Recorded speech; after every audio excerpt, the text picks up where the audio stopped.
Hello and welcome back to Giddy Sports. We need to talk about Anthony Joshua's comeback fight last night against Prenga.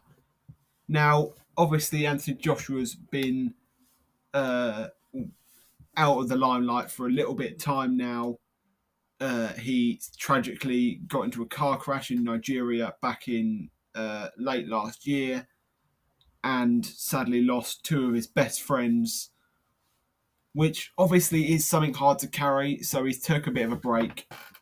However, a few months ago, when Tyson Fury, the Gypsy King, made his comeback fight and beat Makhmudov, he decided to call out Anthony Joshua and hopefully create one of the best matches in the history of boxing. A match that has been anticipated for 10 years and could very easily be one of the biggest matches, as I say, in the history of boxing.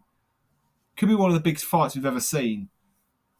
It could revenue for fans watching around the world, for people like Eddie Hearn, Matchroom in general, who support Anthony Joshua and are his agent, for people like for Anthony Joshua and Tyson Fury, in fact, who've waited years and years for this fight. But it came at a cost. The cost that both had to win at least one match before they could fight each other. And of course, that was hard on Anthony Joshua considering the weight that he was carrying of the loss of his friends. So he decided to come back and fight. He announced he would fight Prenga, Tyson Fury, fighting Whack.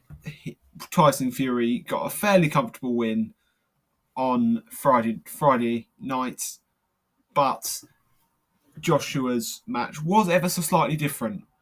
Now, of course, going into this, you're thinking Anthony Joshua will absolutely batter him.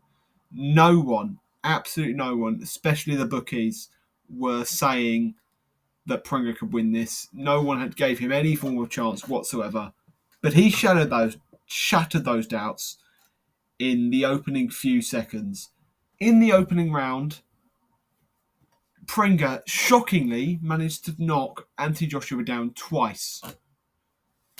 And that was obviously a surprise for the fans. No one could believe it. Joshua literally just about got out of that round. But he knew going into the first break, something needed to change. And something did change. That second round, he came out and Joshua came back fierce. The Joshua we're used to returned finally.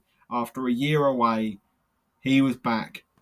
He sent Prenga flying through the outside of the ring.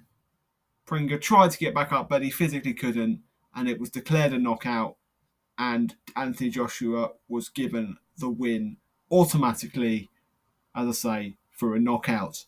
A lot of talk, obviously, straight after that match was about that first round, and people were asking, is he fit enough to fight Tyson Fury? Currently, probably not, but a few months of training, possibly he will be.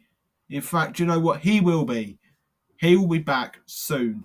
The contract's been signed. They've got a few months now to train, to do the press conferences, to do the weigh-ins, to get the fight set up, to agree on a venue, to make sure that the fight is as good as it's been planned to be, as anticipated as it has been, to make that anticipation real and to make dreams come true for boxing fans around the world, for Eddie Hearn, for Joshua, for Fury, for Joshua's friends up in the sky, and of course for, as I say, for Turkey, who has put so much into the sport and is going to make so much out of this.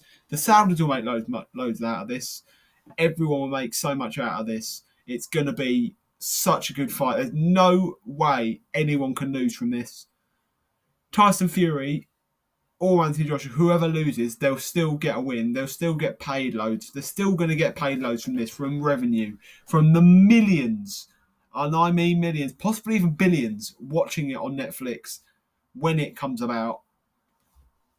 For the company, for the company that will be owning the ground. Hopefully, there's talks of it being all kinds of places. Cardiff Principality has been a big talk.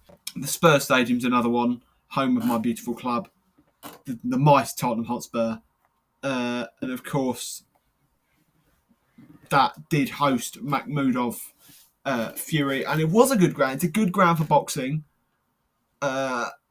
So there's loads of places it could be, but hopefully soon enough it's going to get done.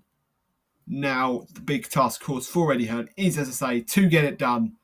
A lot to talk about, a lot to come in the coming months. Watch this space, watch Eddie Hearn, watch the news, read up as much as you can, because there's going to be a lot to talk about, a lot of training to be done. As I said, the press conferences have got to get done, the weigh-ins have got to get done. There's so much to happen in a short space of time. Hopefully, in about 6 months' time at least, we will have the biggest fight in boxing history, and possibly one of the biggest, certainly the biggest fight of the modern era. Look out and be ready. And I will see you lot very soon.